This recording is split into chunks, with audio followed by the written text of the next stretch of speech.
YouTube is changing. And therefore, the methods for growing on YouTube are changing as well. I've been creating content on the platform for over 10 years now, and I've seen lots of trends come and go, but the recent changes that I've been noticing here on YouTube have got me rethinking my own content and growth strategies. And so I wanted to share those observations with you as well. So if you want to know what my predictions for what YouTube is going to look like in 2023 are, then keep on watching. Before we dive in though, two really quick housekeeping notes. First of all, thank you to Skillshare for sponsoring this video. I'll talk more about them later. But second of all, you may have noticed I'm in a different location. I am currently working remotely from Costa Rica with a few friends who also have remote jobs. So if you're curious about the digital nomad life and how I balance my work while traveling, let me know in the comments because I'd love to talk more about it here on this channel. Or if you're into just straight up travel vlogs, I do have a vlog channel. I'll link it in the description, and I'll be posting videos from my time in Costa Rica in probably a few weeks. Okay, so with that out of the way, let's talk about my predictions for YouTube in 2023. My second prediction about YouTube in 2023 is that consistency is gonna look a little different. Also, don't mind me and my mini microphone, just trying to deal with the outdoor noise here. One of the primary growth methods for YouTube over, the past several years, whenever you look for advice or YouTube growth strategy, is to be consistent. Typically, this idea of being consistent on YouTube has meant posting once a week, sometimes even twice a week if you're really ambitious. But my first prediction about YouTube in 2023 is that consistency is going to mean something new. Right now on the platform, we are seeing some of the biggest and most successful creators posting totally inconsistently. If you look at Mr. Beast, Ryan Trahan, Mark Rober, Michelle Carr, all of them just post on whatever production schedule seems to work for them. And obviously each of their videos are massive viral hits. So the strategy that we're seeing here is rather than just trying to get a video out every single week, these creators wait until they have a banger video ready to go and then they launch it. Now, obviously the strategies that work for the top 1% on the platform are not necessarily going to work for all of us, but I do think this is kind of an indication of the direction that the platform is going. Something that I see as a real potential for creators in 2023 is starting to create seasonal content for YouTube. Rather than being expected to post a video every single week all throughout the year, I think some creators are going to start posting for 12 to 13 week periods and then taking some time off to go and kind of get ready, prepare their content, and then post it again. This approach has a few really big benefits. For one, it really helps with avoiding burnout. I think a lot of us feel like we're stuck on this content treadmill, and by having a clear start and end to each of your seasons, I think it just makes it feel a little bit more approachable, less overwhelming, and you have that built-in rest period that allows you to kind of get a breath of fresh air and refresh that creativity. I think this also has other benefits outside of just creators' mental health. I really feel like if you kind of take a step back and take more time to create something really intentional and really high quality, the kind of thing that you're going to need several weeks to be able to formulate. It's not something that you can just churn out every week. But I think when you take that amount of time to focus on making something really awesome, you'll have a better chance of it popping off. In addition to just having that breathing room to make something higher quality, I also think there's a lot of growth opportunities with creating a season kind of style content on YouTube. For one, if you create all of your content and then you start pushing it out there, you're actually able to make a storyline that follows from one video to the next because you have that context, you know what the next video is going to be. This is something that I'm kind of experimenting with my vlog channel, where I went on a big trip to Europe. I filmed all of the videos I planned ahead of time, and now I'm posting them after the fact. So at the end of each video, I can actually include a teaser for the upcoming video, which I think makes people more likely to subscribe. And after all of the videos have been published, it also makes them more likely to go through and binge watch all of those videos because I'm very naturally leading into the next episode at the end of the video. Whereas in contrast here on this channel, I do make these videos week to week. I'm not doing it in a season format.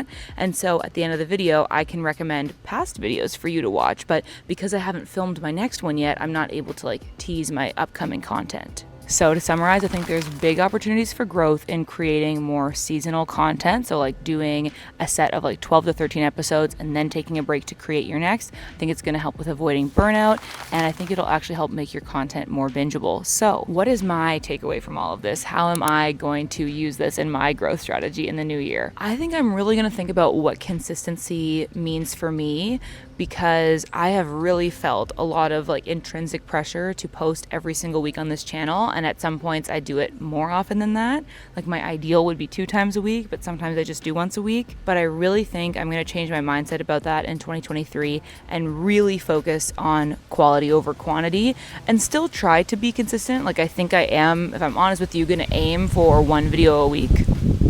But I'm not going to prioritize doing 1 video a week over having really good videos every single time. So if I feel like I don't have a banger video, then I feel like I'm probably just not going to post it, and I'm just going to work hard on making the next video better. So whether you go full send into doing seasonal content, or even more extreme of just posting when you have something awesome like Mr. Beast, or if like me, you just consider prioritizing quality over quantity a little bit more, I think these are good things to consider when it comes to your 2023 YouTube strategy, because it really is more about having really great content that hits in the algorithm rather than just pushing something out week after week. My second prediction about YouTube in 2023 is that you don't need to be an educator to grow on this platform. I think a lot of the videos that you watch on here about YouTube strategy and YouTube growth would sort of have you believe that you need to be an educator, somebody that makes hyper niche specific videos that are tutorials, how-tos, answering specific questions. And look, I'm not going to tell you that that stuff doesn't work, because it does. It's based on the fact that YouTube is a search platform and people come to YouTube searching for answers to their questions or how-to guides. So it is a very reasonable way to grow your channel. The thing is, it's just not the fastest way to do it, and it's also not the only way. But I think a lot of beginner creators feel like they're stuck, and that's the only option for them, is to make a bunch of tutorials kind of showing the same thing over and over again with keyword stuff titles. So this is my prediction about YouTube in 2023. You're going to be able to grow as a lifestyle creator, as an entertainer, if you know how to utilize the YouTube recommendations algorithm. And actually, I think that this is definitely going to be the way to go if you want a long-term career as a creator. In my own experience, it's very difficult to translate an audience that has come to you via search traffic looking for specific tutorials, answers to their questions, into an audience that's going to be interested in whatever it is you want to make. If from the get-go you utilize YouTube's recommendations algorithm to find an audience that's interested in you and your story, then you're going to have a lot more longevity in terms of making new and different videos moving forward. And I also think you should feel encouraged in that people are not necessarily looking for the same old cliche day in the life of the influencer type of content that we've seen be popular on YouTube in the past. I think that's starting to become a little bit tired and a little bit cliche, and people are really interested in different, like, everyday people's lives, whether it's, driving a golf cart and making videos about that on TikTok, or showing the behind the scenes of growing your pottery business. Those types of specific stories are interesting to people, so you don't need to do the kind of typical move to LA to become an influencer thing. In fact, I think it's going to be harder and harder to grow a platform following that typical format, because people just aren't as interested in that as they once were. Whatever your specific story might be, you just want to lean into that, share your personality, and make your videos interesting, dynamic, engaging, and portray that in your title and thumbnail. That is going to be the way to grow on YouTube in 2023, not just by pushing out endless tutorials and keyword stuffed how-to videos. My personal takeaway from this, well, I'm still figuring out exactly how I might be able to apply this to my own channel as somebody who has grown in the past using search engine optimization and creating tutorials and answering questions. So stay tuned for that. I'm figuring it out as I go. My third prediction about YouTube in 2023 is that longer videos are not always going to be better videos. I feel like for a while over the past few years, the strategy here on YouTube has been to make your videos longer in order to increase your watch time hours, which does honestly have some logic behind it, right? If you think about it, YouTube's goal as a company is to keep people on their platform as long as possible. The longer you stay on YouTube, the more videos you watch, the more ads you watch, right? So YouTube wants to reward content content that keeps users on the platform longer. So that's why for a while the wisdom was, well, make your videos as long as possible, and channels like video essayists or podcasts, deep dive video channels getting lots and lots of views with their like 45-minute to an hour and a half long videos. And I think that can still work if that is the purpose of your channel and that's your niche, but I don't think that just making your videos longer for the sake of getting more views is going to be a beneficial strategy anymore. For a while, especially in early to mid 2021, I was publishing consistently 25 to 30 minute long videos, and that was my main strategy, just trying to really go deep into something, provide a lot of information, and keep people watching longer. But the problem is, unless you have a lot of value and a lot of content to shove in there, it's going to be very hard to keep people engaged for that amount of time. I think now, and especially moving into the new year, you're going to be a lot better off focusing on making fast-paced, engaging videos that keep people watching to the very end. My personal takeaway and how this is going to impact my strategy is I'm going to focus on creating really high-value, fast-paced, engaging, interesting, fun-to-watch videos that are about 10 to 15 minutes long, because I kind of think that's a sweet spot for keeping up the pace and making things interesting, but still having enough time to get your point across.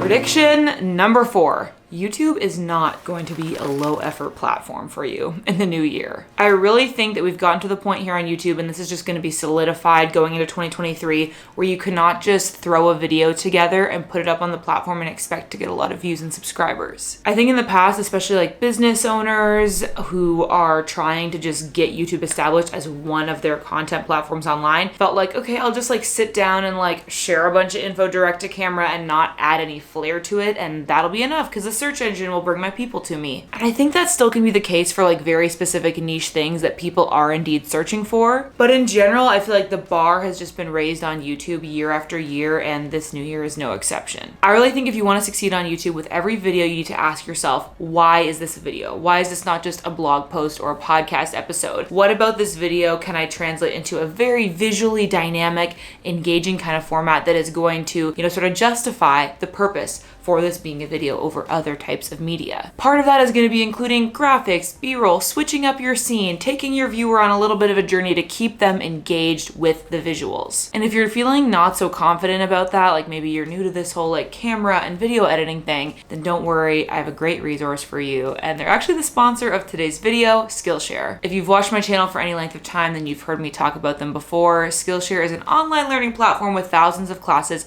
for creative and curious people like you and me, and it's going to be the perfect resource to get you started as a YouTuber or to improve your video creation skills so you can kind of keep up with that growing standard of YouTube content. Particularly if you want to really brush up your video creation skills, I would recommend you checking out this course called From Clueless to Content Creator, Make Engaging Videos That Attract an Audience by Aaron Palabiab. This is a really great introductory course. It's going to take you through how to make your videos dynamic and interesting, and also how to edit all those shots together. So definitely recommend checking that out. But even beyond that course, if you are interested in improving your skills on script writing, graphic design for your thumbnails, or social media strategy, there are courses on Skillshare for that as well. All of the courses on Skillshare are subtitled in 5 languages, and Skillshare is totally ad-free, so you can learn in a blissfully distraction-free environment. If this sounds like the right fit for you, the first 1,000 people that use the link in my description will get a free trial of Skillshare. So go check it out. Check out that course by Aaron Palabiab. You're not going to regret it. It's really going to help you up your YouTube game for the new year. I think what this prediction comes down to is you just need to be really intentional and thoughtful about making your videos as great as they can be. I think this is where the kind of consistency and frequency piece comes in as well. You really want to focus on quality over quantity. Even though, consistency is important to an extent, consistency can look different depending on what you're trying to do. And I've personally found that when I put more effort into videos, I make them as good as they can be, I get a better return on my time than just pushing out as much content as possible. So really consider that when you're making each video. So let me know what you think about my predictions in the comments. I really think that 2023 is a year full of potential for aspiring YouTubers. So if you haven't got started yet, don't feel like you're behind the game. Like, sure, was the best time to start maybe like 2013? Maybe. But the second best time to start is today. So get into it, start scripting those videos, start planning out your content for the new year, and I cannot wait to see you grow on YouTube in 2023. If you want more resources about YouTube strategy, like scripting, keeping your viewers engaged, all that good stuff, I've got tons of videos on my channel all about it. So you might want to start by checking out my format for a viral YouTube video. Go watch that next. And as always, thank you so much for watching. I hope you're having adventures and following your dreams, and I'll see you in the next video. Bye.